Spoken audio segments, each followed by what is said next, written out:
안녕하세요. 문학쌤 길쌤입니다. 길하. 오늘은 이생규장전 학습활동을 보겠습니다. 먼저 교과서 본문 날개 문제부터 보겠습니다. 자, 교과서 61쪽에 보시면 이렇게 문제가 있어요. 여기 문제 보이시죠? 그래서 이 문제부터 먼저 볼게요.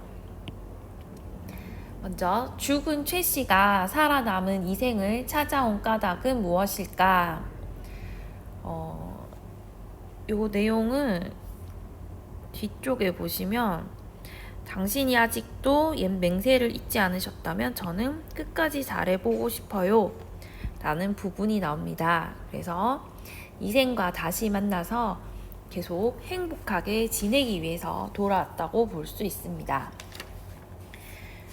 다음 문제, 요 문제 보시면 되겠습니다.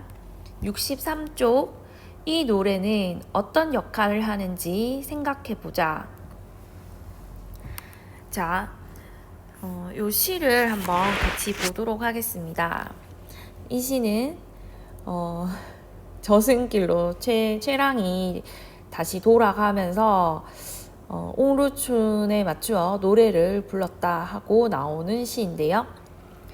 창과 방패가 눈에 가득한 싸움터, 홍건적의 침입 때문에 어지러운 세상을 뜻하고요.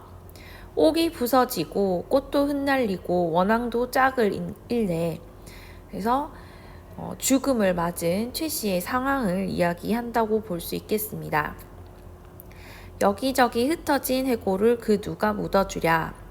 비에 젖어 떠도는 영혼 하소연할 곳 없어라. 무산선녀가 고당에 한번 내려온 후, 그래서 이 무산선녀는 그 중국의 그 선녀를 얘기를 하지만 여기서는 최 씨 본인을 가리키고요. 깨졌던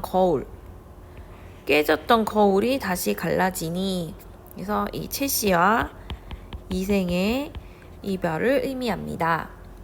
이제 한번 이별하면 둘 사이 아득하니 하늘과 인간 사이에 소식마저 막히리라. 이제 이승과 저승의 어떤 거리감을 나타낸다고 볼 수 있겠습니다. 그래서 이 노래가 나오는데 저번에 제가 활동지 드린 거에 앞부분 내용에 보시면 시가 중간중간에 굉장히 많이 들어가 있죠. 그래서 이 노래의 역할뿐 아니라 전반적 이 작품의 삽입시의 역할을 다 보도록 하겠습니다. 이 삽입시의 역할은 작품의 분위기를 형성하고, 두 번째, 사건 전개 방향을 알려줘요. 그래서 이제 뭐 이렇게 소식이 막히리라 이런 식으로 어떻게 될 건지를 알려주고, 그 다음에 주제를 집약적으로 전달, 그 다음에 인물의 심리를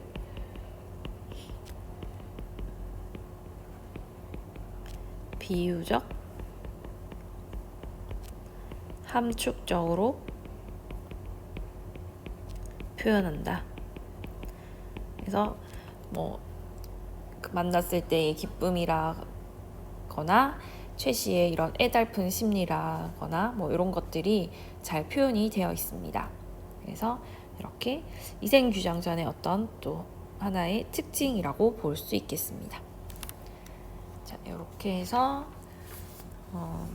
교과서 날개 문제를 살펴보았고요.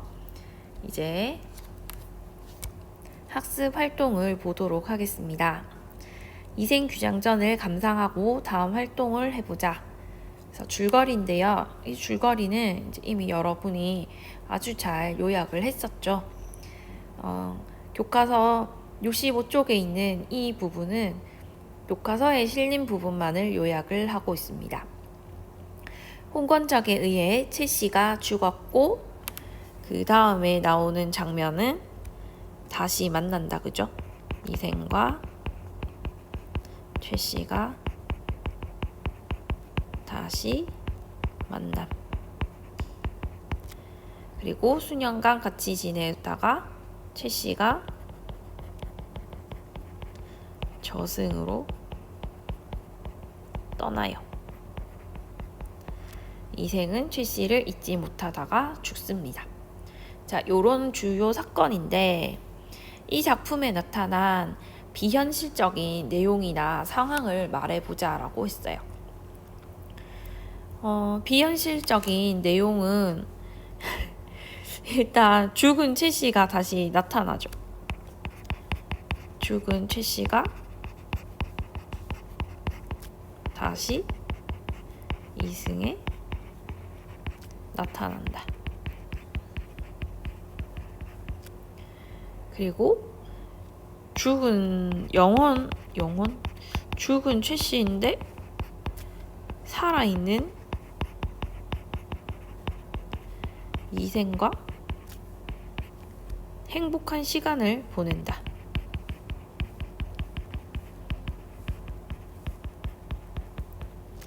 그리고 마지막에 그 최 씨가 갑자기 사라지죠.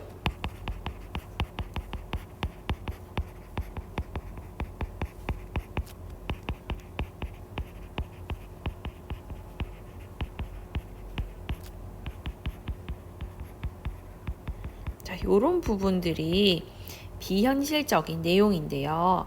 이런 것들을 전기성이라고 해요. 그래서 이런 비현실적인 사건이 전개되는 것을 전기성이라고 하는데 이렇게 전기성이 나타났을 때 어떤 기능을 하냐 하면 전기성을 일부러 쓴 이유가 있을 거 아니에요? 그래서 전기성을 썼을 때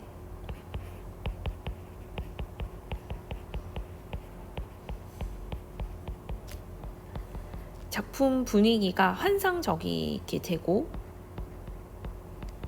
애절한 사랑 이야기가 됩니다. 그리고 주제가 더욱 부각이 되는데 이 이생과 최랑의 사랑이라는 것을 얘기를 하려고 하잖아요. 근데 죽음까지 초월하는 거예요. 죽음을 초월한 사랑과 지켜내려는 의지. 그래서 굉장한 거를 극복을 한 거잖아요. 그래서 일부러 이렇게 전기성을 그 작품에 나타나게 하였습니다. 자, 그래서 이렇게 줄거리적인 측면으로 살펴보았고요. 다음은 사회문화적 배경의 맥락에서 보도록 하겠습니다. 이 작품이 지니는 의미를 생각을 해보자. 이 작품에 나타난 당시 사회문화적 배경은 어떠했는가 볼게요. 자, 먼저 역사적 배경과 관련된 상황으로는 역사적 배경으로는 그 홍건적의 난이 지금 나오고 있죠. 그래서 신중년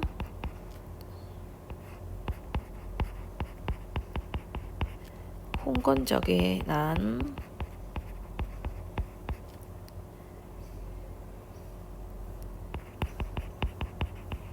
개성을 점령을 하였습니다. 그리고 당시 남녀 간의 애정과 관련된 인식으로는 그 사랑하는 남녀 사이의 절개와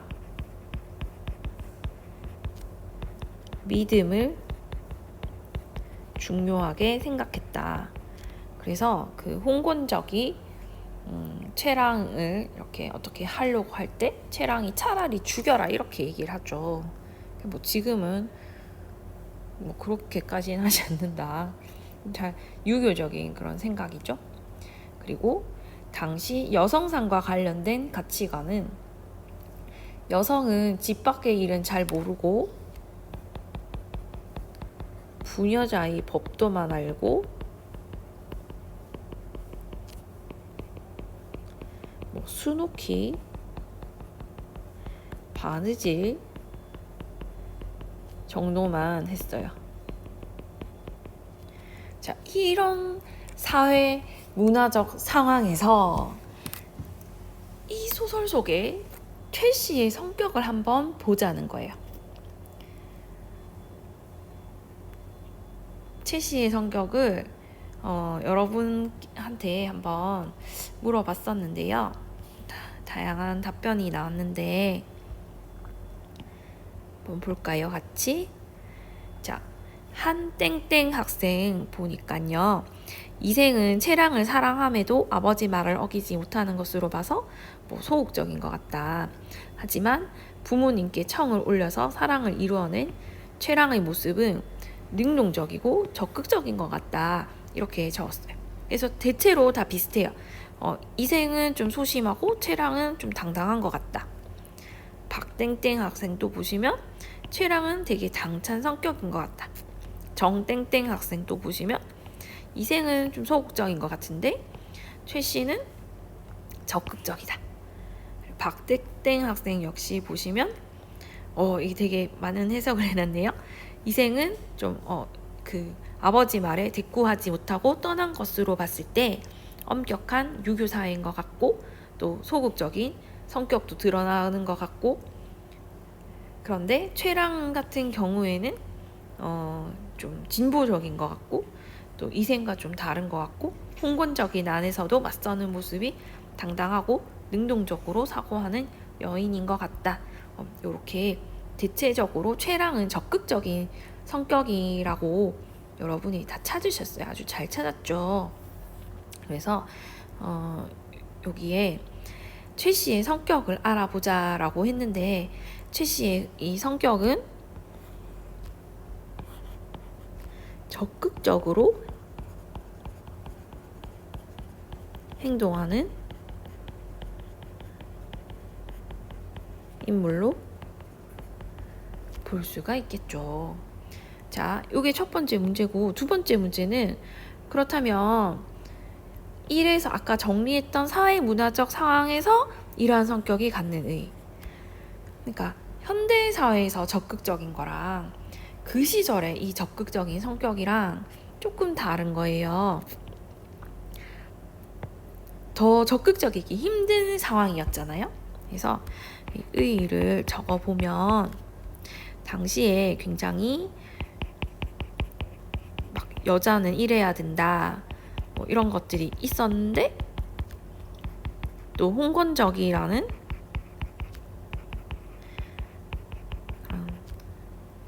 이렇게 폭력도 있었잖아요. 이런 거에 대해서 저항을 보여주는 거죠.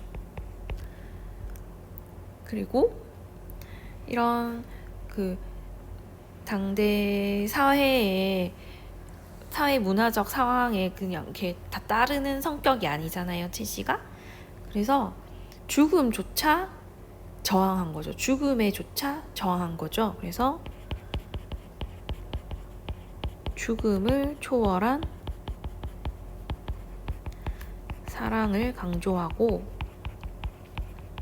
또 자유로운 인간의 삶에 대한 지향, 자유롭게 살고 싶은 거예요, 채랑은. 그러니까 채랑이라는 이 인물의 이제 이런 주제가 담겨 있다고 보시면 되겠습니다. 네, 되게 멋진 인물이죠. 네. 자, 이렇게 해서 이생규장전 내용을 살펴보았고 다음은 상호 텍스트 맥락으로 최척전이라는 작품을 볼 거예요. 자, 최척전은 빠르게 한번 내용을 보겠습니다. 남원의 가난한 유생 최척이라는 사람이 있었는데 부친의 친구인 정상사의 집으로 공부하러 다녔대요. 정상사의 친척이자 과부 심씨의 딸 오경이 최척에게 마음이 끌려서 시를 써서 보내고 이들은 곧 사랑에 빠져 약혼을 하였습니다. 그런데 최척이 의병으로 참전하였어요. 그래서 의병으로 참전하면서 헤어지게 된다, 그죠? 혼인 날짜가 지나도 돌아오지 않자 심씨는 오경을 부잣집에 시집 보내려고 해요. 하지만 오경은 최척을 기다려서 두 사람은 혼인하게 됩니다. 다시 만나요. 그랬는데 정류재란이라는 사건이 터지면서 다시 가족이 헤어지게 돼요. 최척, 오경, 그리고 몽석이라는 첫 아들까지 등장을 하게 됩니다. 뿔뿔이 흩어지는데 스케일이 커요. 그래서 우리 보통 그 고전소설 하면 그냥 그 우리나라 안이 거의 주로 배경이잖아요. 근데 오경은 일본으로 가서 장사를 돕고 또 최척은 중국에서 살게 되다가 배를 타고 이렇게 다니다가 우연히 베트남에서 다시 만나게 돼요. 그 우리 책 속에서는 안남이라고 나와요. 굉장한 스케일이죠. 해외 로케로 찍었어요. 이들은 중국 항주에 정착하고 둘째 아들 몽선을 낳아 기르며 10여 년간 행복한 생활을 누립니다. 그래서 다시 잘 만나는 것 같았는데 몽선이 성장하여 혼례를 올린 이듬해 호족이 침입해요. 또 시련이. 호족이 침입해서 또 헤어져요. 최척은 가족과 이별하고 명나라 군사로 출전하였다가 호족의 포로가 되는데 포로 수용소에서 호족의 포로가 된 첫아들 몽석을 만나게 되고 두 사람은 같이 탈출해서 고향으로 돌아와요. 오경은 몽선과 더불어 어려운 고비를 겪으며 고국으로 돌아오고 그렇게 해서 다시 만나서 행복하게 살았답니다. 해서 행복한 결말입니다. 자, 이생규장전과 비교를 할 거예요. 공통점과 차이점. 자, 딱 봐도 공통점은 역사적 사건이 둘 다 나온다, 그죠?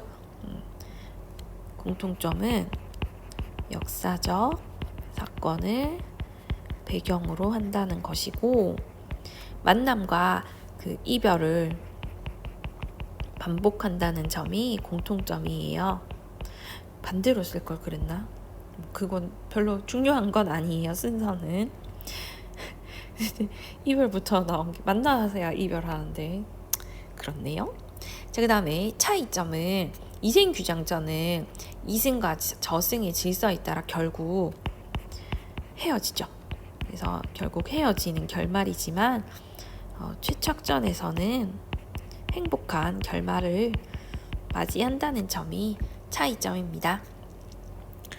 2번 1에서와 같이 문학 작품을 다른 작품과 비교하며 감상하였을 때 어떤 효과가 있을까?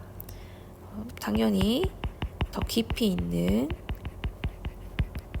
섬세한 감상이 가능하다.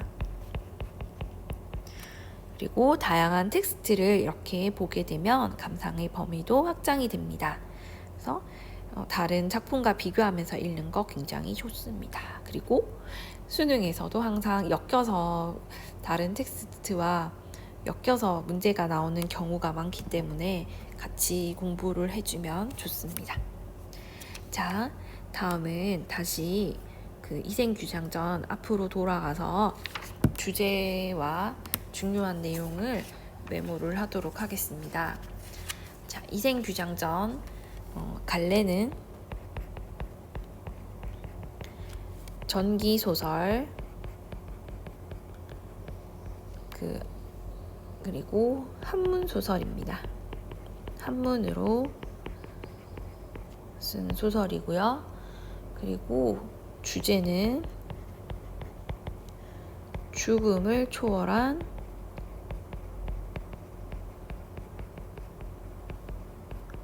남녀 간의 애절한 사랑. 이렇게 되겠습니다. 그 다음에 이 소설에서 특별히 알아둬야 할 것들은 먼저 좀 아까 저항 같은 것들이 많이 나타난다 그랬죠. 그래서 어떤 현실의 제도, 전쟁, 운명 이런 것들과 대결하는 인간의 의지가 드러난다는 점에서 특징이고요. 그 다음에 전기적 소설이라는 점, 굉장히 신기한 막 영혼이 나타나고 죽은 여인과 사랑을 이루는 이런 부분이 전기적 특성이고요. 그 다음에 삽입 시가 아주 많다. 그래서 요게 특징이고요. 그리고 만남과 이별이 계속 반복된다는 점에서 특징. 그리고 5번째로는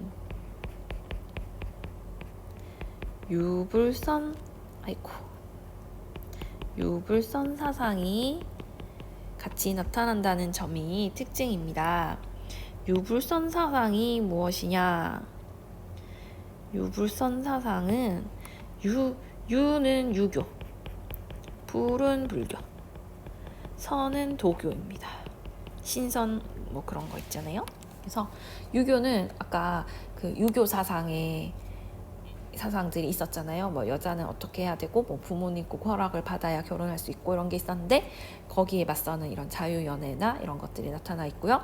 그리고 불교는 이생이 아내를 그리하다가 죽는 내용이죠. 이런 거를 불교적 무상관이라고 하는데, 그래서 이것까지 여러분 그 뭐 외우거나 공부하실 필요는 없는데 그냥 참고로 불교적 무상 이거 뭐 안 적으셔도 돼요.